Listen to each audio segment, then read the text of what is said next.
Hello বন্ধুরা, আমি Afsarul Haque, India international care trip desk থেকে। আলোচনা শুরু করার আগে কেয়ার ট্রিপের পক্ষ থেকে আপনাদের সকলকে জানাই আন্তরিক ভালোবাসা এবং শুভেচ্ছা। আজ আমাদের আলোচনার বিষয়বস্তু হলো বাংলাদেশের রোগীদের ক্ষেত্রে ইন্ডিয়া থেকে ট্রিটমেন্ট নেওয়ার জন্য কী কী প্রয়োজনীয় ডকুমেন্টসগুলো নিয়ে আসতে হয়। ভারতে চিকিৎসা পাওয়ার জন্য মূলত যে সমস্ত ডকুমেন্টসগুলো প্রয়োজন হয় সেগুলি হলো মেডিকেল ভিসা, পাসপোর্ট, রিপোর্ট এবং অ্যাডমিট কার্ড।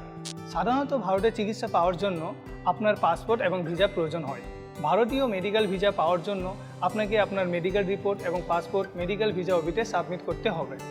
চিকিৎসা প্রক্রিয়া শুরু হওয়ার সময় আপনাকে আপনার নিজের সমস্ত মেডিকেল ডকুমেন্টসগুলি প্রদর্শন করা প্রয়োজন হতে পারে। এই বিষয়ে কেয়ার ট্রিপ আপনাকে প্রথম থেকে শেষ পর্যন্ত হেল্প করবে। ধন্যবাদ আপনাকে পুরো ভিডিওটা দেখার জন্য। আপনি যদি আপনার চিকিৎসার জন্য কেয়ার ট্রিপের সাথে যোগাযোগ করতে চান তাহলে স্ক্রিনে দেওয়া এই নাম্বারের সাথে সরাসরি যোগাযোগ করুন কিংবা www.caretrip.in লগ ইন করুন।